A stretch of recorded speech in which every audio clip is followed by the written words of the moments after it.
So welcome back to the lecture series of function of complex variable. So in the last lecture, actually I have discussed how we can define a curve in the complex plane, as well as I have discussed the complex line integration, the theories behind the complex line integration, and how we can interpret it, or what is the different property. Now in this lecture, I am going to discuss different examples related to the complex line integration, and I will give some problems for you to solve. So first, consider this example. So I need to evaluate the integral. So 0 to 1 plus I x minus y plus iy square dz. So I need to evaluate the value of the integral from this point to this point, which lies in the path that is given as the straight line from z to 0 to z equals to 1 plus I. So the straight line given that joins the 2 points. So with respect to this curve, I need to find out the value of the integral. And secondly, for this second one, I need to find the value of the integration corresponding to the path from z equals to 0 to z equals to 1 along the line parallel to the imaginary axis z equals to 1 to z equals to 1 plus I. So actually, what we are going to do for the first one, I need to consider the line integration corresponding to that path, that means corresponding to 0a. So corresponding to that path, I can approach to the point from this point, so I can evaluate the line integral. And for the second one, what I need to do, first I need to calculate the line integration from this point to this point by corresponding to that path. That means I will follow this OB path, then BA path. So for the first one, I am following this path, and for the second one, I am following this path. So although we are integrating from this point to this point, so the initial and terminal point are fixed here, but through that example, I can show that if I choose different paths, then the value of the line integration will be different. Although the initial and terminal points are terminal points which are considering to consider the arc of that line segment, or consider the line segment of that given path, but if we change the path, then the value of line integration will be coming different. So first we need to consider the line 0 O to A. So OA line means the straight line that joins the path 0 to 1 plus I. So actually we can approach to the path y equals to x, because this is the straight line, because this joins the point z equals to 0 means x equals to 0, y equals to 0, and z equals to 1 plus I means x equals to 1 and y equals to 1. So this path actually joins the point 0 0 and 1 1, so we can consider this path as y equals to x. So on the path y equals to x, z is x plus iy, so y is x, so this is x plus ix, so dz will be 1 plus I dx. So I need to substitute this here. That means I am converting the variable which are there in terms of x and y to a variable in x only. So that is the line integration with respect to the path way x minus y plus ix square dz. That means y will be here x. So if I take y equals to x, so this will be 0 and this will be ix square. So ix square and dz we have got 1 plus I dx. So this will be I into x square plus I square into x square, that means minus x square. So ix square minus x square. So if you integrate this by using the rule of integration, that will be x cube by 3, this will be x cube by 3. So ix cube by 3 minus x cube by 3. So ix cube by 3 means 0 to 1. So this will be I by 3 minus 1 by 2. So that is the value of integration. If you simplify this, you will get. So now I am considering the path that is from z equals to 0 to 1. That means the OB. Then I am considering the BA. So along OB,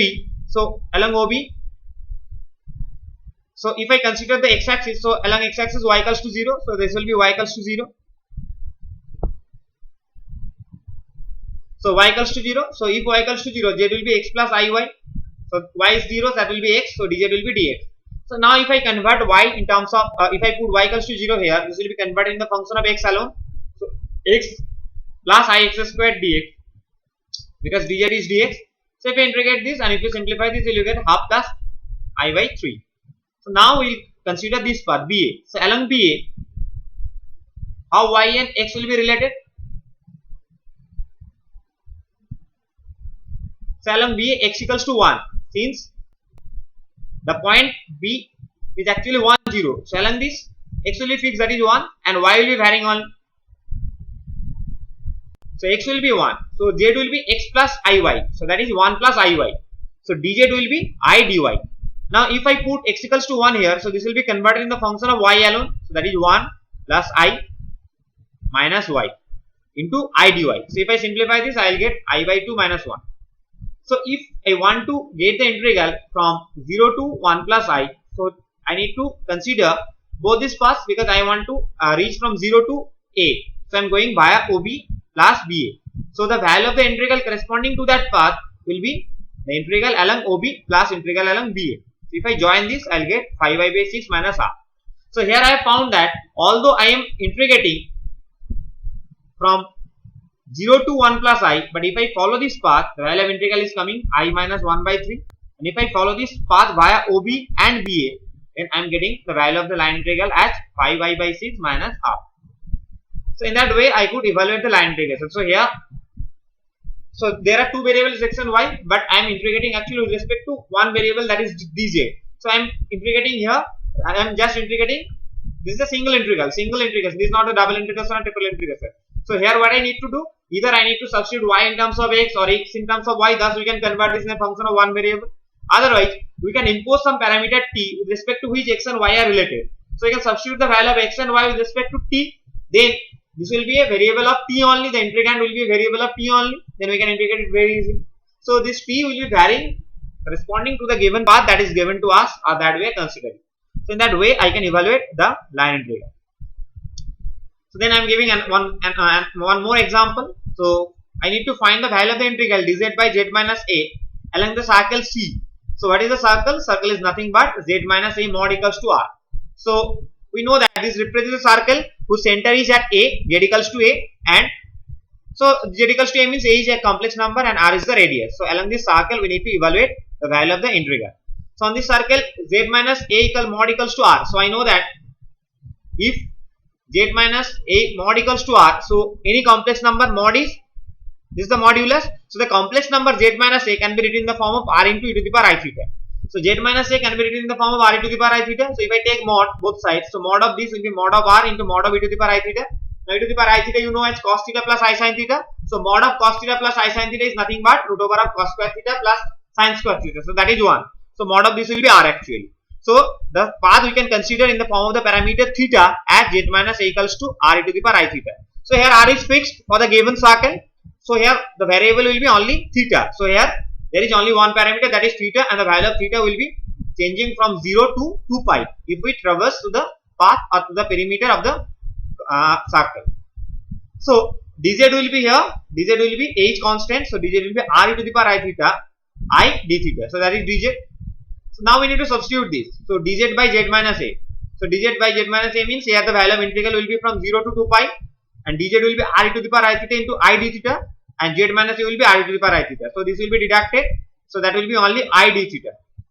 So if I consider 0 to 2 pi I d theta, so d theta is theta. So 2 pi minus 0, that will be 2 pi I. So the value of the integral will be 2 pi I if we consider the circle whose center is at a and radius is r.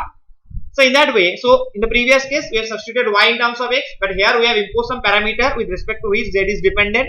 Then we have converted it, the integrand, as a function of one variable. So whenever we are calculating the line integral, so in the line there will be two variables, because if I represent a curve in two dimensions, there must be two variables. So I need to correlate two variables by substituting one in terms of other, or by imposing some parameter with respect to which both the variables are dependent. In that way, I could convert the integrand in the function of one variable, and in that way I can easily calculate the line integral. So here I have given some problems for you to solve. You need to evaluate the value of this line integral, where the line is given as a cycloid, whose parametric equation is x equals to this and y equals to this. So here a is constant, so the parameter is only theta. So z is varying from 0 0 to pi a to a. So if I equate x equals to this 0, y equals to 0, so I will get the value of theta. In that way I will get the initial value of theta, and if I equate x equals to pi a and y equals to this, from that I will get the terminal value of theta. So in that way, if I put x equals to and z equals to x plus iy here, and x in terms of this and y in terms of this, and impose the limits of theta, it will be converted as a function of theta only. Then I can evaluate it very easily. Another example, C is z bar dz, where C is given by z equals to t square plus it. So this path is given to us. So with respect to this path, I need to evaluate this.